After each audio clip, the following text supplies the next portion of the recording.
कि आपके उस पाठ का नाम क्या था? उस पाठ का नाम था स्कूल मुझे अच्छा लगा। तो आज हम इस पाठ का दूसरा भाग पढ़ते हैं। आप सब लोग तैयार हो जाइए अपनी पुस्तक लेकर के पाठ को पढ़ने के लिए। बच्चों, याद है आपको कि जो है ये पाठ किसने लिखा था? इस पाठ को लिखने वाली एक जापानी लेखिका थी जिनका का नाम था तेत्सुको कुरोयानागी। वो एक जापानी लेखिका थी जिनका की जन्म टोक्यो में हुआ था। और ये इस पाठ में क्या था? ये पाठ जापानी लेखिका तेत्सुको कुरोयानागी की एक पुस्तक है तोतो-चान। उस तोतो-चान का आपका पाठ एक अंश मात्र है। तो आपके पाठ का नाम था स्कूल मुझे अच्छा लगा, जो कि तोतो-चान नामक एक बालिका की कहानी है। ये बालिका चुलबुली, चंचल, खेलने वाली और खूब बातें करने वाली ये बालिका थी। तो बच्चों, आपने देखा था कि वो जो तोतो-चान नाम की बालिका है वो बहुत चंचल थी और हमने आपको बताया था कि उसको जो था एक स्कूल से निकाला जा चुका था क्योंकि वो बहुत चंचल थी और वहाँ की शिक्षिका उसको पसंद नहीं कर पा रही थी। उसकी शैतानियों को या उसके बातचीत करने के तरीकों को वो नहीं पसंद कर पा रही, तो वो स्कूल से एक निकाली जा चुकी थी। और पहले भाग में आपने देखा था कि वो तोतो-चान जो है उसकी माँ उसको एक नए स्कूल में लेकर के आती है। अब नया स्कूल कैसा था, याद है कुछ बच्चों? कि नए स्कूल का जो खंभे थे, जो स्कूल का गेट था, वो सीमेंट के खंभों पर ना होकर के वो पेड़ के तनों पर बना हुआ था। उसका कुछ नयापन था, वो पेड़ के तनों पर बना हुआ था। और क्या था कि उस स्कूल का नाम बच्चों क्या था, याद है? उस स्कूल का नाम था तोमोए गाकुन। उस पर एक पट्टी लगी हुई थी पेड़ के तनों पर, स्कूल के नाम की पट्टी, जो कि हवा से टेढ़ी हो गई थी। तो वो उसके लिए तोतो-चान के एक लिए नया अनुभव था कि क्या गेट पेड़ के तनों पर हो सकता। तो उसको ये जान करके खुशी हो रही थी कि जो स्कूल का गेट है वो पेड़ के तनों का बना हुआ है, तो पेड़ धीरे धीरे खूब लंबे हो जाएंगे और टेलीफोन के खंभे से भी ज्यादा ऊंचे हो जाएंगे। फिर दूसरी चीज उसको वहां पर क्या अच्छी लगी थी, वहां के कक्षा कक्ष कैसे थे? कक्षा कक्ष रेलगाड़ी के 6 डिब्बे थे। तो तोतो-चान उनको देख करके इतनी खुश होती है। देखिए, रेलगाड़ी के 6 डिब्बे जो थे वो झाड़ियों के पीछे, पेड़ों के पीछे बने हुए थे और उन रेलगाड़ी के 6 डिब्बों को कक्षा कक्षों के रूप में प्रयोग किया जाता था। तोतो-चान के लिए बिल्कुल नया था और सभी के लिए नया होगा, क्योंकि गेट और उसके जो डिब्बे थे उसको देख करके तोतो-चान, जो कि बालिका, जो कि बहुत ज्यादा चंचल थी और उसको खेलना कूदना अच्छा लगता था, तो रेलगाड़ी के डिब्बों में कक्षा कक्षों को देखकर वो बहुत खुश हो गई और तुरंत उसका मन करने लगा कि किसी तरह से हम इस स्कूल में दाखिला पा जाए, इस स्कूल में एडमिशन हमारा हो जाए। रेलगाड़ी के डिब्बों को देखकर वो सपने देखने लगी, तो सपनों की दुनिया में पहुंच गई थी। फिर वो हेडमास्टर जी के कक्ष में जाती है। हेडमास्टर जी का कक्ष जो था अर्धगोलाकार सीढ़ियों के ऊपर बना हुआ था, वो रेलगाड़ी के डिब्बों में ना होकर के अलग कमरे में था। और हेडमास्टर जी के कक्ष में जब वो जाती है तो उसमें आपके पहले भाग में हेडमास्टर जी के बारे में भी बताया गया है कि उनके सिर पर बाल कुछ कम थे, दांत भी कम थे, लेकिन वो एक बलिष्ठ और अच्छे इंसान दिखाई दे रहे थे। तो वो जब हेडमास्टर जी के कमरे में पहुंचती है तो हेडमास्टर जी ने उसकी माता से कहा कि आप थोड़ा चली जाइए, मैं इनसे अकेले में कुछ बात करना चाहती हूँ। तो उसने जब उसकी माता चली गई तो हेडमास्टर जी ने उससे अकेले में बातें करना शुरू किया। तो अब हम इस भाग में देखते हैं कि हेडमास्टर जी और तोतो-चान के बीच में क्या बातें हुई। क्या हेडमास्टर जी ने उससे सवाल पूछे या वो हेडमास्टर जी के सवालों के जवाब दे पाई कि नहीं, और स्कूल में तोतो-चान का दाखिला हुआ कि नहीं। तो बच्चों, आप अपनी पुस्तक खोलिए और पढ़ना शुरू करिए। मैं भी आपके साथ में पढ़ती हूँ। अब क्या हुआ, तोतो-चान जो थी हेडमास्टर जी के कक्ष में गई तो तोतो-चान एक कुर्सी पर बैठी हुई थी। हेडमास्टर जी ने क्या किया, अपनी कुर्सी खींची और तोतो-चान की कुर्सी के सामने रख ली। अब दोनों आमने सामने बैठ गए तो उन्होंने कहा, अब तुम मुझे अपने बारे में सब कुछ बताओ, कुछ भी जो बताना चाहो। हेडमास्टर जी ने उससे कुछ सवाल नहीं पूछा, किसी प्रकार की कोई उन्होंने उसका टेस्ट नहीं लिया। जैसे कि आजकल स्कूल में जाए तो सबसे पहले टेस्ट होता है, उन्होंने कोई टेस्ट नहीं लिया। छोटी सी बालिका थी, कोई बड़ी बच्ची तो थी नहीं। जैसे बच्चों आप लोग तो बड़ी कक्षा में पढ़ते, कक्षा 7 में, लेकिन ये एक छोटी बालिका की कहानी है। तो उन्होंने क्या किया, उससे कहा तुम्हें जो कहना हो बोलो, जो भी तुमको आता हो, जो तुम मुझे बताना चाहती हो वो तुम मुझसे बोलो। तो मुझे अच्छा लगे वो बताऊं। वो बड़ी खुश हो गई कि अच्छा, तो मुझे अच्छा लगे मैं बताऊं उसको। तो चांद ने सोचा कि वे प्रश्न करेंगे और उसे उत्तर देने होंगे। पर जब उससे कहा गया कि वह किसी भी चीज के बारे में बोल सकती है तो वो बहुत ही खुश हुई। अब उसको लगने लगा अरे मैं तो कुछ भी बोल सकती हूँ। तो उसने क्या किया, बोलना शुरू किया। तुरंत बोलने लगी। उसने जो कुछ कहा वो काफी गड्ड-मड्ड था, मतलब जो भी उसके मुंह में आए, जैसे छोटे बच्चे बोलते हैं कि कहीं आगे की, कहीं पीछे की, कहीं कहीं घर की, कभी स्कूल की, कभी अपनी फ्रॉक की, कभी अपने दोस्तों की। तो इस तरह की बातें, वो गड्ड-मड्ड मतलब जो ना समझ माने योग्य हो। पर वह पूरी ताकत से बोलती गई। उसने हेडमास्टर जी को बताया कि जिस ट्रेन पर चढ़कर वह आए थे वह कितनी तेजी से चलती थी। उसने बताया कि उसने टिकट बाबू से कहा था कि वो उससे टिकट न ले, परंतु वे नहीं माने। अबाबिल के घोंसले के बारे में बताया, दूसरे स्कूल के बारे में बताया, अपने कुत्ते के बारे में बताया जो उसका के नाम रॉकी था, अपनी शिक्षिका के बारे में बताया। और उसने बताया कि वो स्कूल में कैंची को मुंह में डालकर चलाती रहती थी और शिक्षिका उसकी मना करती थी जिससे कि उसकी जीभ न कट जाए, लेकिन फिर भी वो नहीं मानती थी। इस तरह से उसने अपनी शैतानियों और अपनी कमियों के भी बारे में बताना शुरू किया। फिर उसने बताया कि वो नाक कैसे सिलक रहती, जैसे बच्चों की नाक बहती है तो नाक किस तरह करती है, अगर वो अपनी नाक ना साफ रखे तो उसकी माँ उससे नाराज होती है।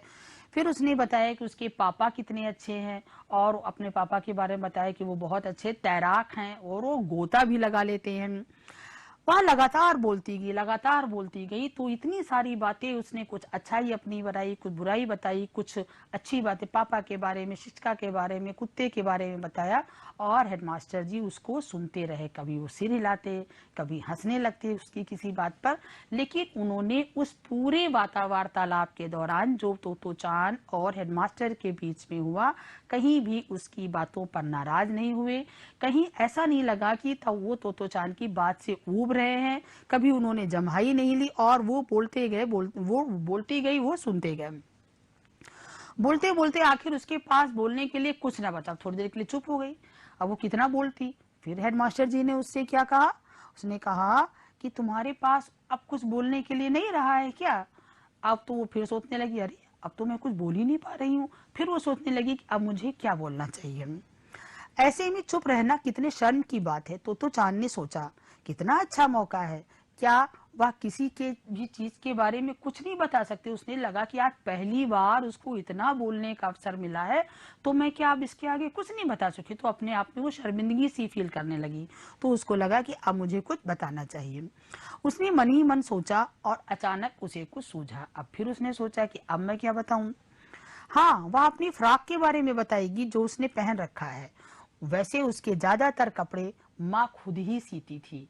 उसकी कपड़े जो थी माँ उसकी फ्रॉक सिला करती थी।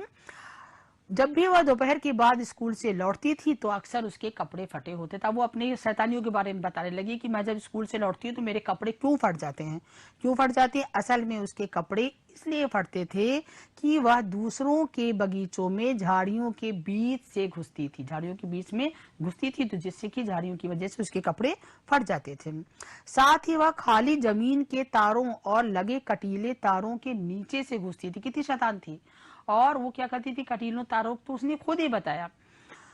इसलिए आज सुबह जब तैयार होने की बारी आई तो माँ की सिली हुई सारी फ्रॉकें फटी निकली। तो फिर क्या हुआ, उसको नई फ्रॉक पहननी पड़ी जो कि उसने खरीदी हुई थी। ज्यादातर वो खरीदी हुई फ्रॉकें न पहन करके, कपड़े न पहन करके वो माँ द्वारा सिले हुए कपड़े पहनती थी। लेकिन उसने बताया कि मैं इतनी चंचल, इतनी शैतान हूँ कि मैं जो हूँ अपने कपड़े फाड़ लाती हूँ, जिसके कारण कि आज मुझे खरीदी हुई फ्रॉक पहननी पड़ी।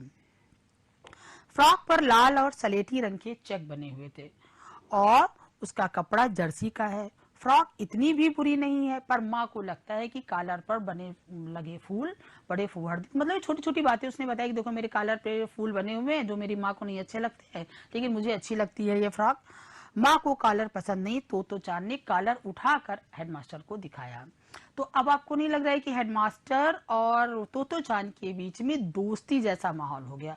हेडमास्टर और तोतो चांद के बीच में एक शिक्षक और जो है एक प्रधानाध्यापक और छात्र का संबंध ना हो करके दोनों के बीच में मित्रता का, दोस्ती का संबंध स्थापित हो गया, जिससे कि वो छोटी छोटी बातें बता रही, फ्रॉक के बारे में, कलर के बारे में, फूल के बारे में, तो ये बातें उनको वो बता रही है। लेकिन इसके बाद बहुत सोचने के बाद भी तोतो चान को कुछ नहीं सूझा। वो समझ नहीं पा रही कि मैं क्या बात करूं, कैसे बात करूं। तो उसने फिर क्या किया, अब इस बात से उसे दुख भी हुआ, लेकिन अब सुनते सुनते जब सारी बातें खत्म हो गई तो हेडमास्टर जी उठ के खड़े हो गए और उसके सिर पर हाथ रखा और कहा कि अब तुम इस स्कूल की छात्रा हो। अब तो तोतो चान बहुत खुश हो गई कि अरे वाह, मुझे तो स्कूल में दाखिला भी मिल गया। ठीक यही थे उनके शब्द, अब तुम इस स्कूल की छात्रा हो। उस समय तोतो चान को लगा कि वह जीवन में पहली बार किसी ऐसे व्यक्ति से मिली है जिसने उसको इतनी देर तक सुना था। अब क्या हुआ कि पूरा पूरा समय उन्होंने उसको पूरे धैर्य के साथ, पूरे धीरज के साथ सुना। ना ही उन्होंने कभी अरुचि का भाव दिखाया और ना ही उनको किसी तरह से ऐसा लगा, उसको तोतो चान को ये एहसास हुआ कि उसकी बातें हेडमास्टर साहब को नहीं अच्छी लगी। तो ये अनुभव भी तोतो चान के लिए बिल्कुल नया था। जिस प्रकार से स्कूल की जो बनावट थी, स्कूल का जो भौतिक वातावरण था, वो तोतो चान के लिए नया था, उसी प्रकार हेडमास्टर जी का व्यवहार भी तोतो चान के लिए एक नई अनुभूति थी। जैसे कि पहले वाली शिक्षिका उसकी जिन आदतों से परेशान थी, उन्हीं आदतों को हेडमास्टर जी ने पसंद किया, आराम से उसकी बातें सुनी, किसी प्रकार की अरुचि का भाव नहीं दिखाया और उसको अपने विद्यालय में दाखिला भी दे दिया, एडमिशन भी दे दिया। अब क्या होता है, हेडमास्टर जी के सामने वो बड़े अपने आप को सुरक्षित महसूस कर रही थी। वह बहुत खुश थी कि वो हमेशा हेडमास्टर जी के साथ रहना चाहती थी। अब क्या हुआ, आगे क्या हुआ, जब हेडमास्टर जी ने तोतो चान को वो जगह दिखाने ले गए जहां बच्चे दोपहर का खाना खाते थे। बच्चे लोग दोपहर का खाना खाते थे, लंच जो था, जहां पर बच्चे लंच करते थे, वो भी दिखाने के लिए उनको ले गए। तो लंच जो था वो रेल के डिब्बों में नहीं होता, रेल के डिब्बों में कक्षा कक्ष थे, केवल अध्ययन के लिए, पढ़ाने के लिए, पढ़ाई के लिए थे। तो उसका जो मिड डे मील होता था, जो लंच होता था, वो कहाँ होता था, एक सभागार में। सभागार मतलब एक बड़ा कमरा, एक बड़ा हॉल जैसा कमरा था, जिसको कि हम सभागार कह सकते हैं। तो उसने कहा कि हम ट्रेन में नहीं खाते, हेडमास्टर जी ने कहा हम लोग जो है सभागार में खाना खाते हैं। सभागार उन सीढ़ियों के ऊपर था जिन्हें चढ़कर तोतो चान पहले आई थी। पहले अर्धगोलाकार सीढ़ियां थी और उनके ऊपर चढ़ी तो सभागार वहीं पर था। वहां पर क्या, जब वो पहुंचे तो बच्चे खाना हल्ला करते हुए मेज व कुर्सियां उठा उठा कर खिसका रहे थे, इधर से उधर खिसका रहे थे मेज और कुर्सियां।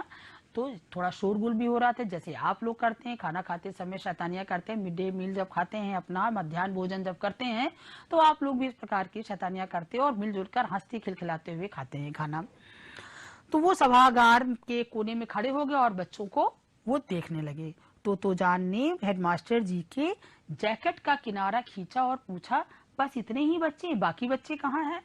अब देखिए, जो तोतो चान ने हेडमास्टर जी के जो जैकेट का जो किनारा खींचा, इससे क्या लगता है कि वो इनसे इतना घुल मिल गई थी कि उसको उनका जैकेट खींच करके पूछने में तनिक भी संकोच नहीं हुआ।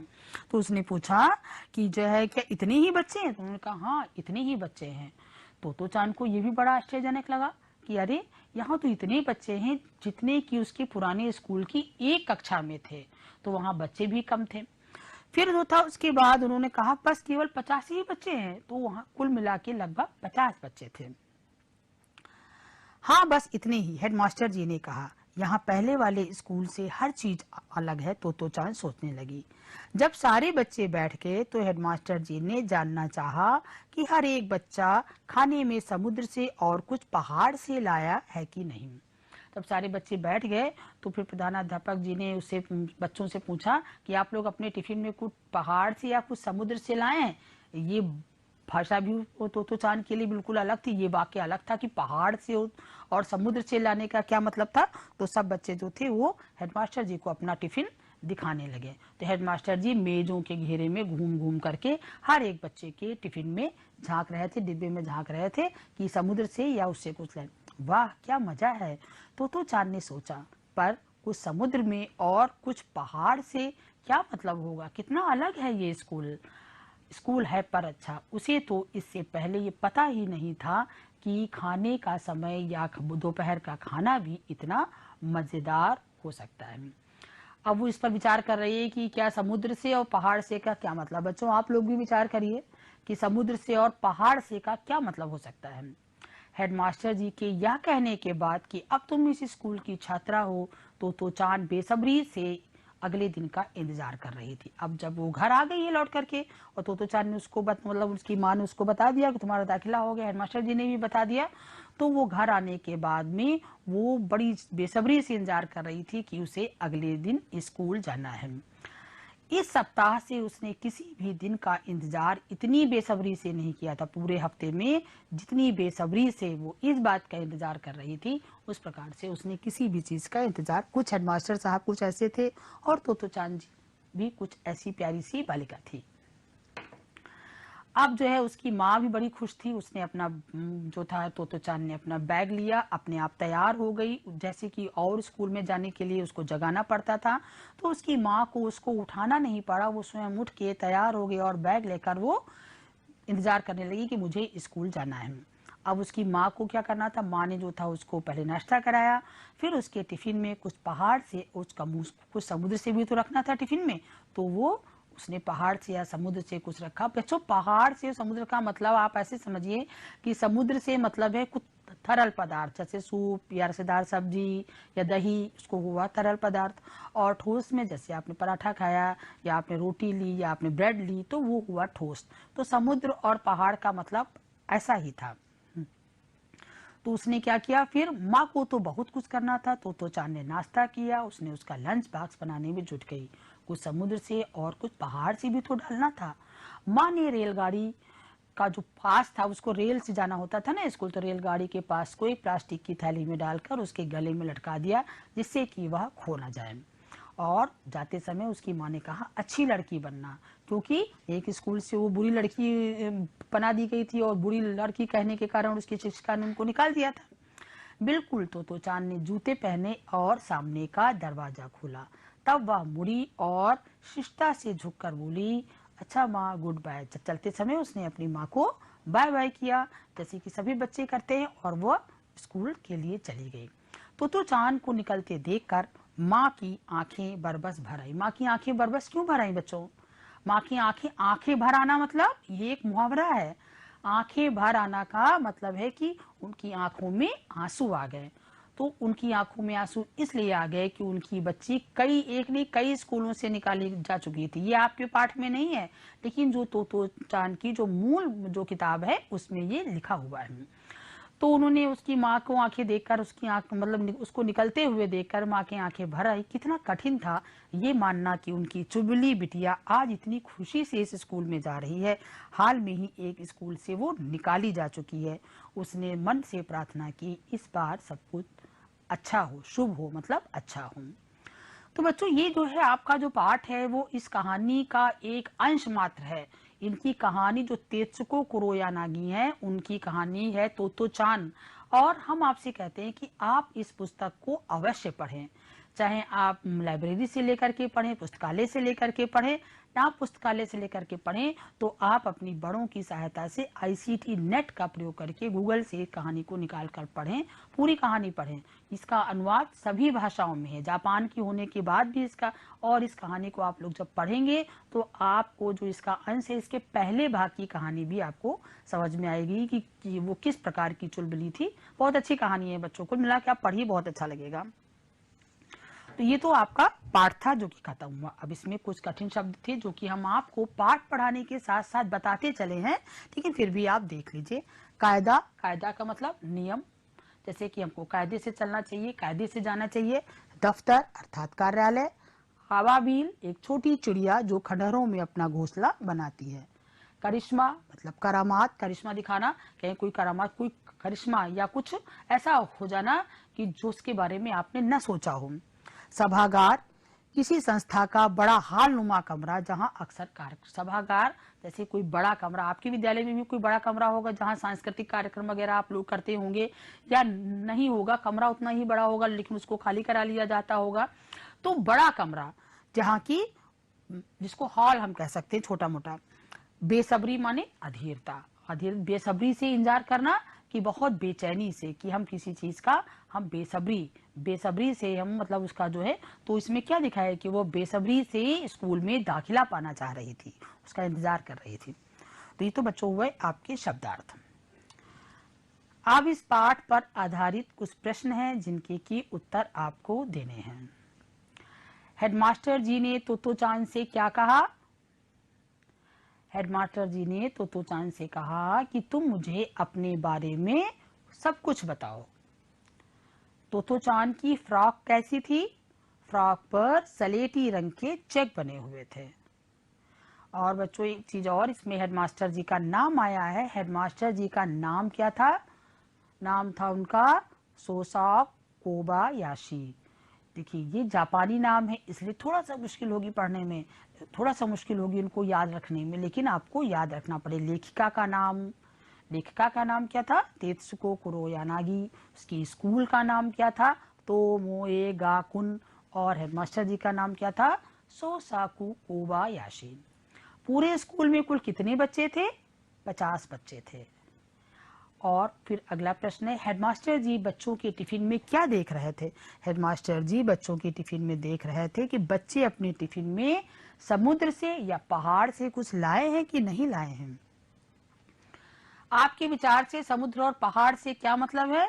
समुद्र से कुछ तरल पदार्थ और पहाड़ से कुछ ठोस पदार्थ, मतलब कुछ तरल और कुछ ठोस, दोनों चीजें खानी चाहिए। इसका मतलब यह है कि खाने में आपके उसमें कुछ द्रव्य पदार्थ जैसे दही, दाल, सब्जी, ये तो हो गए तरल पदार्थ।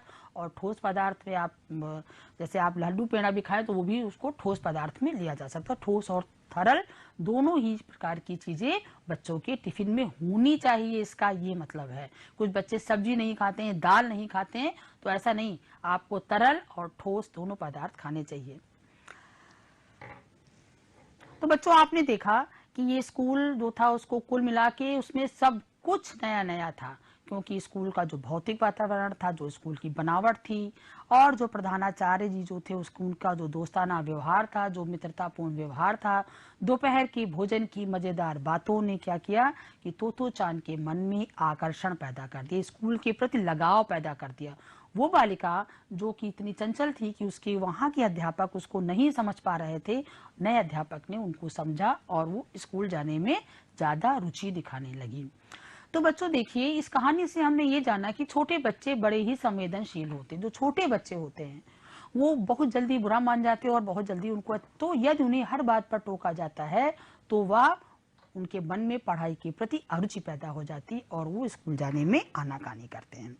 अब बच्चों आप देखिए, अब कुछ आपका अभ्यास कार्य आपकी पाठ के अंत में विराम चिन्ह आप लोग बच्चों जानते होंगे। कॉमा जिसको कि हम अल्प विराम कहते हैं, पूर्ण विराम जिसको कि हम जो फुल स्टॉप होता है उसका प्रयोग जो है हम लोग अपने वाक्यों में करते रहते हैं।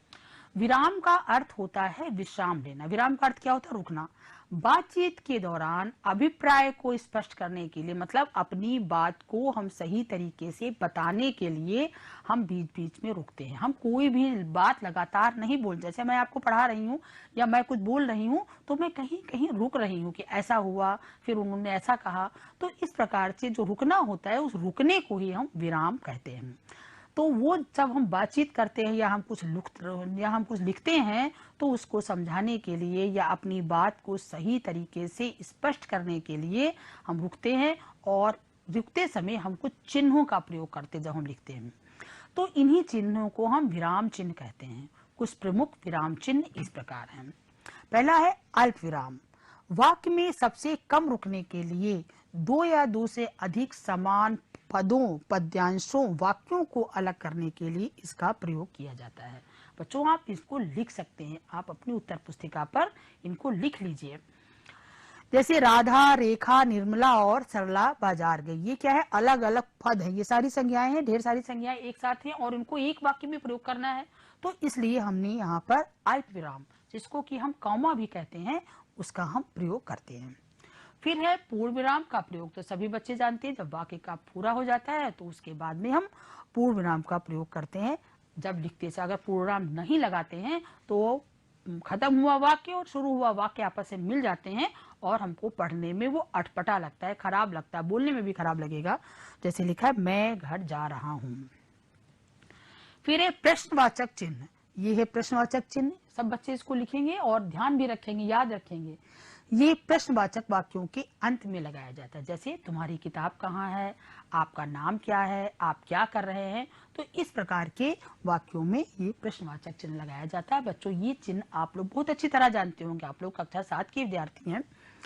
फिर है विस्मयादिबोधक, वाक्य के अंत में खुशी, घृणा, दुख या आश्चर्य प्रकट करने के लिए, जैसे शाबाश तो ये लगाया, अरे वाह तो इस प्रकार का चिन्ह लगाते हैं।